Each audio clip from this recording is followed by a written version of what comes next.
Hi guys, this is a quick video going over the basics of a specular map and how to create them and how to understand them. So the basic information we need to know about a specular map is 0 to 1. That's all we need to really know about, black to white. The specular map controls how shiny a surface is. It can be comboed with other maps such as like normal maps and bump maps and roughness maps to control varying degrees of parameters. But as a basic map on its own, it just controls how shiny a surface is. Um, White being the most shiniest it is, and black being the most dullest it is, or the most absorbent. So what I've got in front of me here is just an example of a spiral, white spiraling into black. So as the spiral goes round, the specularity should die off. Now, it's good to understand this as a very basic black and white scale, but what specular maps could also be used with is colour. Again, darker degrees, but here I've got a very dark colour spectrum. So there is a colour spectrum going from left to right, but I've also implied a lot of darkness in here because we still need to worry about this value colour, or this value of white to black. So the darker something is, the less shiny it is.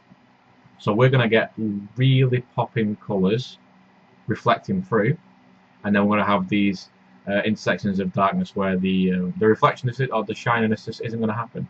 So by default, very basic, you can use a black and white, but you can use colour as well. So if anything, for instance, if you were doing a car and you wanted that pearlescent or pearloid purple paint, which kind of turns a bit blue, your general colour might be purple, but then your reflection map might be purple and blues and cyans, just to kind of grab and make some real nice specularity. So it's not just white, there's actual colour to it. So if we jump over to Maya, I've set up a very quick scene with two planes. One being the black and white, and one being the colour specularity. Now what I've done is actually turned the transparency completely off as well, so it's completely see-through. There's no texture, there's no colour. All we're going to be seeing is purely a reflection or purely a specularity. So I have got a light in the scene up here. I have got a point light, and if I move this around, turn the lights up. There we go.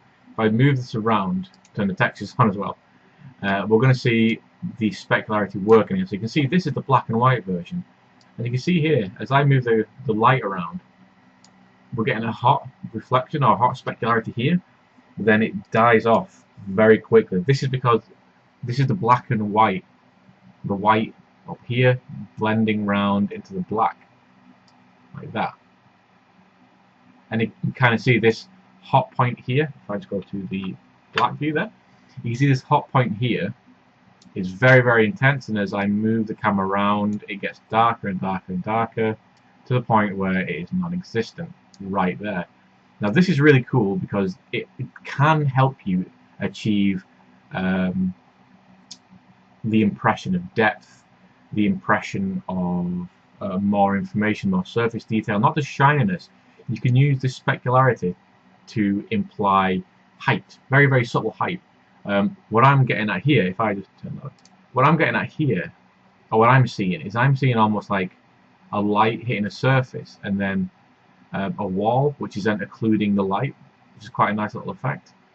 Now the other one is our colour. So if I move this over here, you can actually see what's going on here.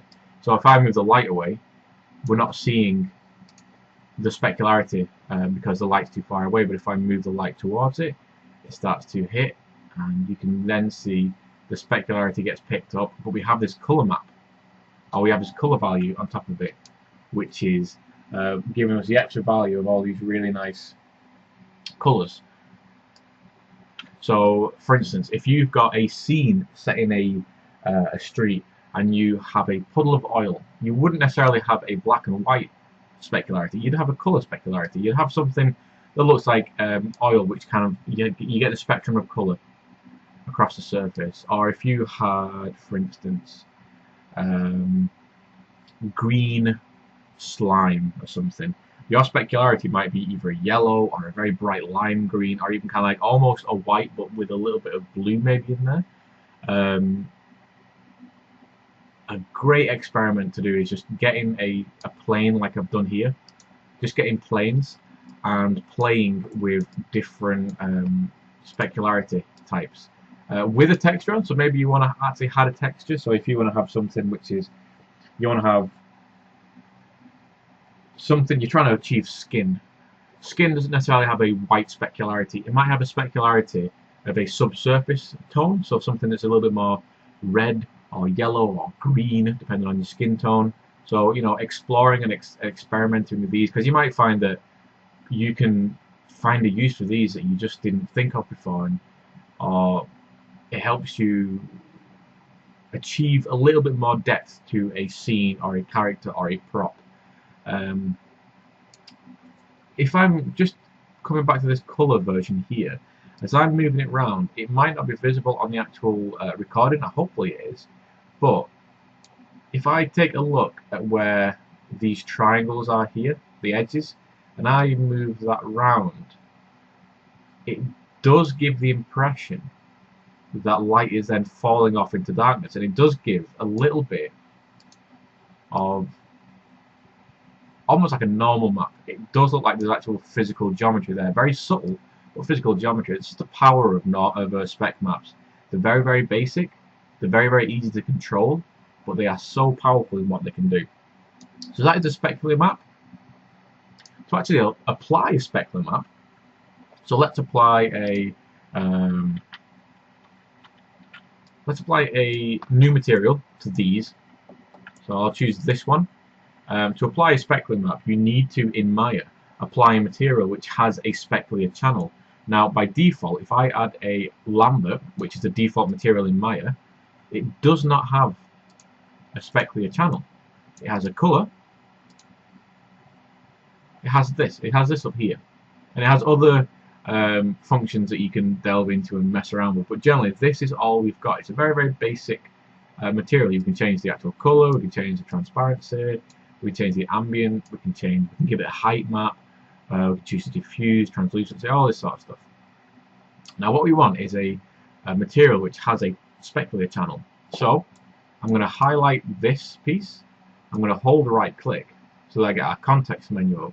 And then I'm going to go all the way down to the bottom where it says assign new material, assign favorite material, or assign existing.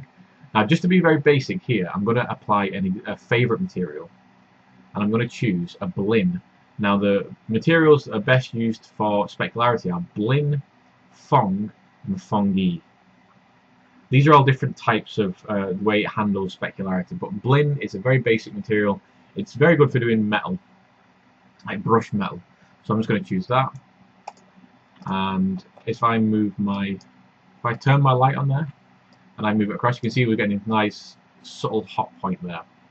Now I can actually change inside our attributes editor. I've got our Blinn 3, which I'm going to call test. We've got our common material attributes here, but underneath we have specular shading. And I'm just going to play around with some of these settings. So eccentricity is basically, we're in a better position for this. There we go. See if we can show off our eccentricity.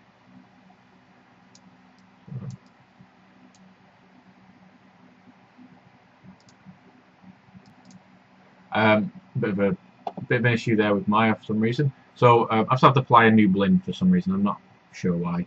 But if I play with my eccentricity, you can see that it basically, the lesser the number, the lower the eccentricity. It's how spread or how diffused that specularity is. So we can make something look very, very polished if we bring our eccentricity down. If we bring that up, then we start to diffuse the specularity over the surface. So this is like much more of a waxy surface, but this is much more of a glass or a plastic surface. A specular roll-off is basically how hot this can be. Like, we can have a specular, so if we turn it all the way off, it's basically a lambda, but if we roll it all the way up, it's just how powerful this specularity is. The specular color is what color is being bounced off. So in this case, it can be full on white, but I can go in there and I can change it to a red, which then changes the specularity to a red.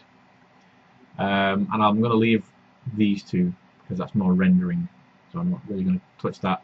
So actually applying a specular map to this is very, very, very simple. It's all done through specular color.